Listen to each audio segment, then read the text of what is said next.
Hello there guys, welcome back to Younes Talks Football, welcome back to a brand new video. I hope all of you are doing well today. It's the day after we saw England lose to Brazil in that friendly 1-0, and I did do a video with my immediate reaction to that, and along with that, my thoughts on Gareth Southgate and England going forward, as well as the news of yesterday. So go and check that video out if you haven't done so already.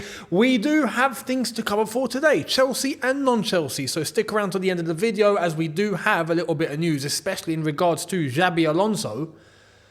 And we've got two different stories coming from who's meant to be two reputable journalists. What do we believe? Well, I'll give you my thoughts towards the end. Let's get cracking at home. As we always say, the charity starts at home. So let's begin at Chelsea.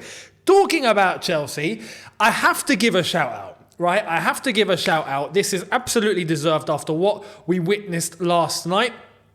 In the, well, not so much the early hours. It was around midnight UK. But if you did catch it, Misfits, so YouTube influencer boxing, whatever you want to call it, but big shout out to none other than Joey Knight. Joey Knight, who gave Baby Hulk an absolute brutal KO. Brutal. He could not get up. And Joey Knight is absolutely paving the way through the scene. Big shout out to Joey. You absolutely killed it. Keep it going. And I'm going to say this because it was pretty obvious. Pretty obvious. It is. When you look at it, this tournament that he's in is there for the taking, without question. So Joey, if you really want it, you go and get it because it's yours. It's yours. It's waiting for you, mate. So well done. Proper Chelsea, without a question. Proper Chelsea. So congratulations to Joey. He's through to the semi-final of that tournament, and hopefully he goes all the way. So shout out to Joey. Now, let's talk about serious matters. Well, that was a serious matter, but let's talk about the football. I'm going to show you this. Let's show you this update, and then we're going to get into it, because I've got something to say. And I said something, especially on socials, not too long ago. And yeah, there was a few people that reckoned that what I said wasn't true. We'll address it. So let's get into it. Here's the latest. Chelsea appreciates Palmeiras young talent Estevao Willian.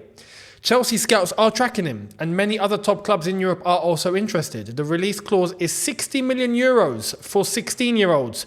No concrete negotiations yet. That's from Fabrizio Romano. We know Chelsea have had a long interest in Estevao Willian, and I'm just going to say this off the bat. After what Chelsea have spent money on up until this point, under this new ownership, I'm against this deal. Fully. If the money is available, right? We're talking about how Chelsea might be constrained and Chelsea might not be able to get through FFP and all that. Okay, cool.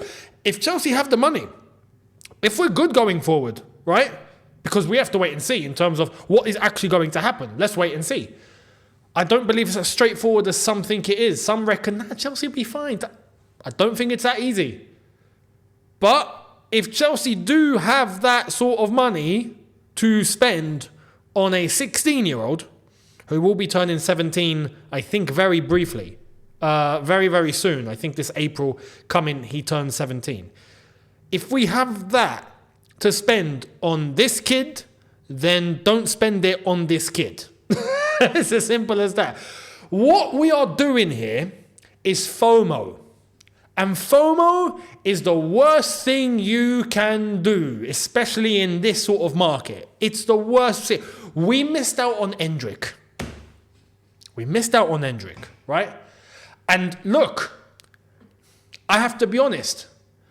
Am I gutted Chelsea didn't get Endrick? Not really. Although, I'll be honest, if we're spending on young players, you probably look at Endrick and go, well, that's the young player to spend money on. Yeah, perhaps. But we are now in a situation where we shouldn't be looking at young players anymore. Done with the young. Finished. Get us up, not even done with the young. Done with the inexperienced, done with the unproven, done with the potential, done with the high ceiling. Get all of that out. I need players that have hit a ceiling. No matter what the age is, because there are young players that have hit ceilings, that's for sure. Now, they're going to cost an arm and a leg to go and get, correctly so. But this is what we've put ourselves in.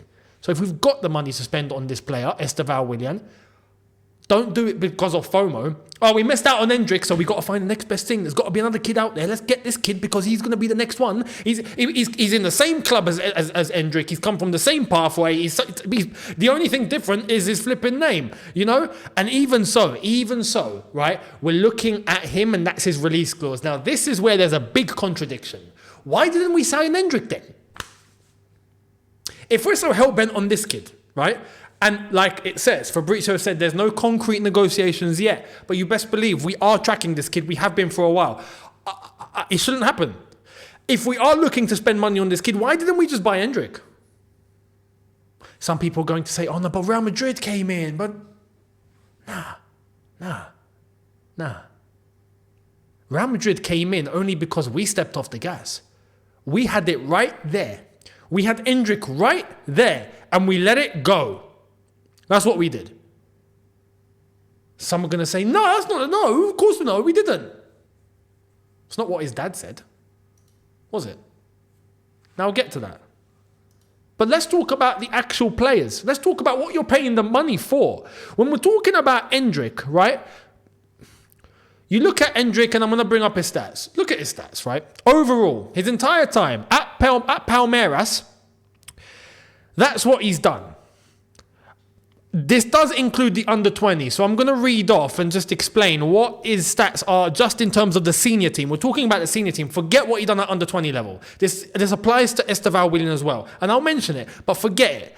What has he done in the first team? What has he done at senior level, despite him being 16? He's 17 now, I think he is, Hendrick. But what has he done at senior level for Palmeiras?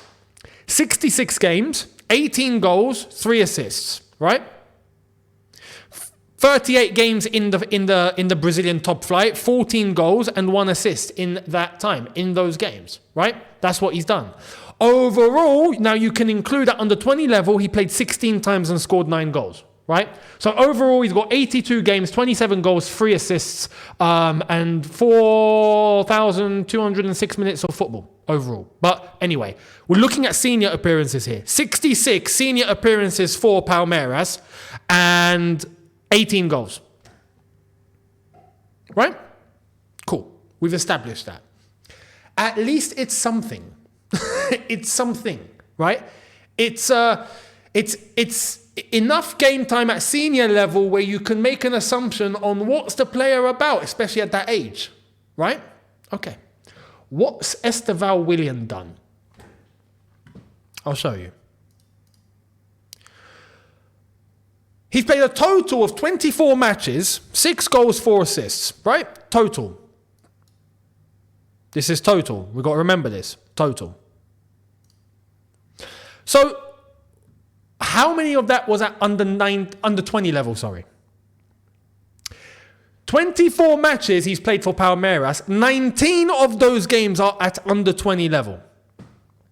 He's played 5 matches at senior level. And you know what the kicker is? The kicker is this. He's played 5 matches at senior level and he hasn't even completed a full 90 minutes yet. He played 17 minutes in as it says, A1 phase final, A1 Primera phase, 59 minutes, and 12 minutes in Syria. That's what he's done at senior level. Hasn't scored a goal. Now we're going to be, we're looking, if we want the player, we're going to pay 60 million for him. Yeah? How much did Hendrick go to Real Madrid for? Similar money, right? So why didn't we just pay for Hendrick? This is why. Hendrick was 1 step away from joining Chelsea. His father, Douglas, has revealed everything was in order for us and Chelsea. But then Chelsea withdrew from the deal because the price would inflate the market. There we are. That came out on December 11th, 2023. This is why we didn't get Hendrick.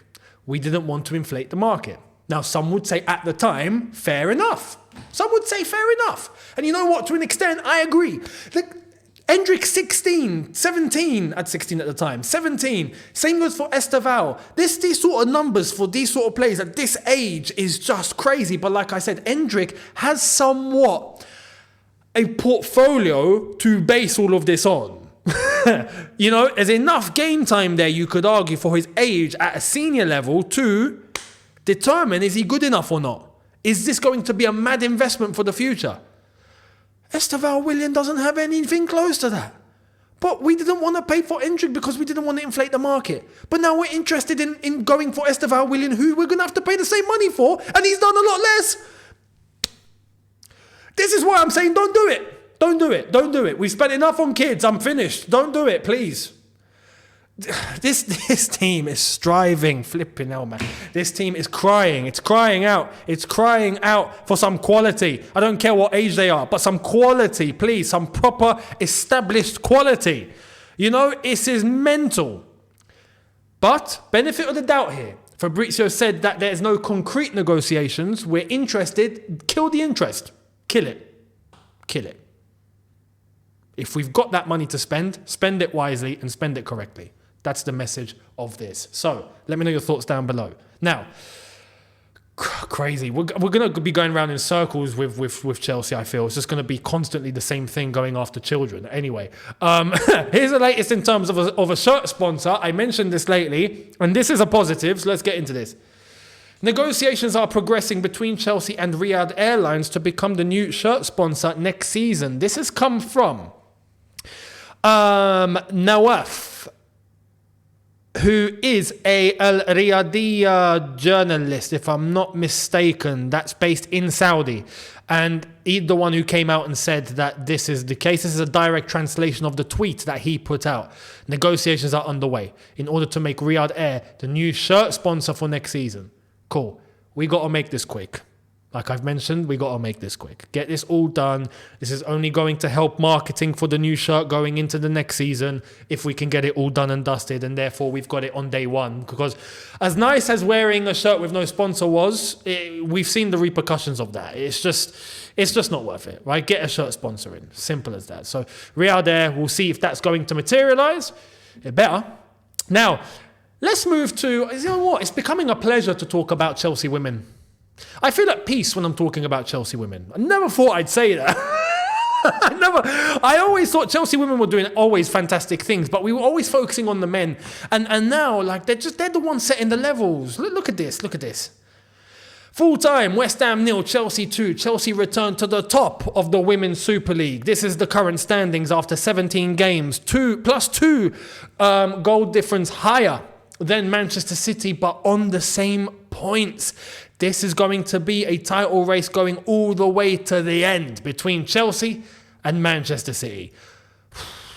Come on, girls. Come on, Chelsea women. Go and get that job. You know what? I might do a watch along for like their title run.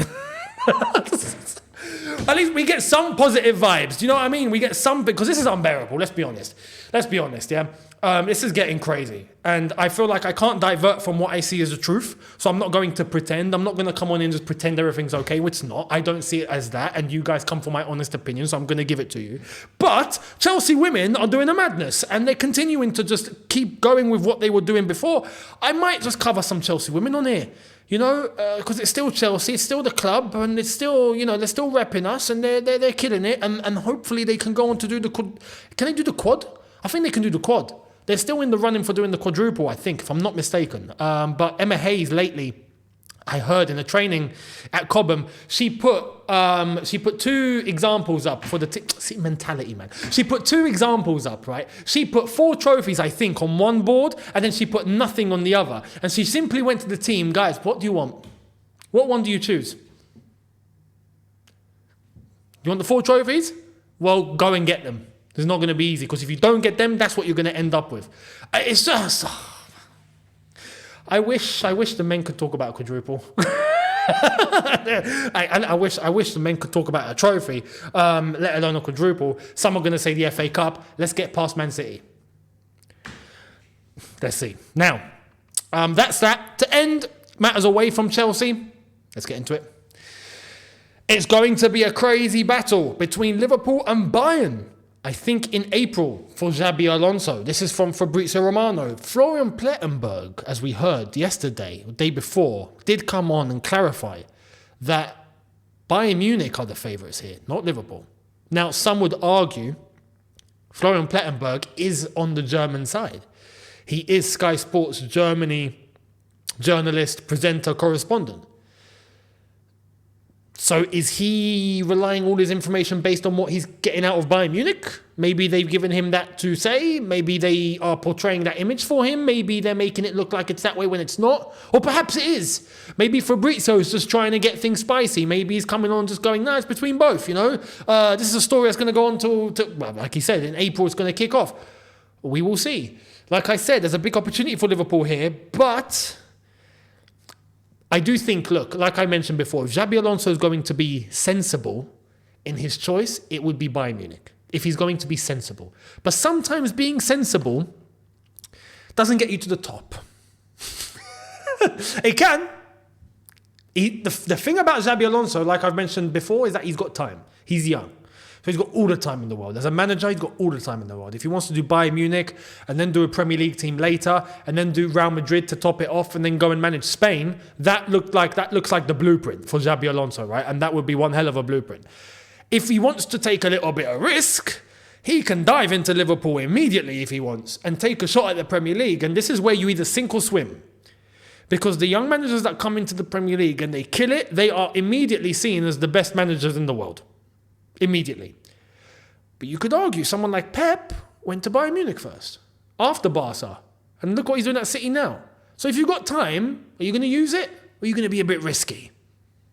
This is where we don't know. This is all down to Xabi Alonso. I think that in the modern day now, you probably vouch to probably take it more sensibly. And I do think if I have to choose, I reckon Bayern Munich are favourites between the two just because of that 1 point alone. But I wouldn't write Liverpool off completely because it's Liverpool. And it's a Premier League team. And not just a Premier League team, it's a team competing at the highest level in the Premier League. And across Europe, they're going to be qualifying for the Champions League next season as well. So that's another factor. What's he going to do? We will wait and see. Let's go on the time frame that Fabrizio's given us. April, well, we'll see in April then. It's around the corner. So let's see what's going to happen. Let me know your thoughts down below. Much appreciated on everything that I've discussed. And tomorrow, look, I do want to do, there is a video idea that I'm definitely going to do this international break because I know there's going to be a quiet day. So make sure you're hitting the subscribe button. Make sure you're hitting the notification bell to be notified of what I'm about to say. I am going to do a video on Conor Gallagher. Things need to be said, right? I think things need to be clarified. And I'm going to talk about both sides of the spectrum. People that are vouching to keep Conor Gallagher, people that are vouching to get rid of Conor Gallagher. There has to be a video to explain exactly what the situation is. That I feel like both sides are missing on. You know, there are points that they're both ignoring. So I'm going to try and clarify that as much as possible, I feel, because we have to be honest about the situation. Like I've said, right now I'm in a situation where I would happily keep Conor Gallagher, but I'm going to explain both sides of the story. And we're going to get into that. So keep your eyes peeled this week, because I think we're going to have a quiet day. And if we do have a quiet day, I will be mentioning that as a video. And maybe I'll just do a double upload. Maybe I'll just end up doing 2 videos on one day, and that's going to be one of them. So make sure you guys are here for that. Much appreciated. And I will catch all of you tomorrow. Have a good one, people. See you lot then. Take care and peace.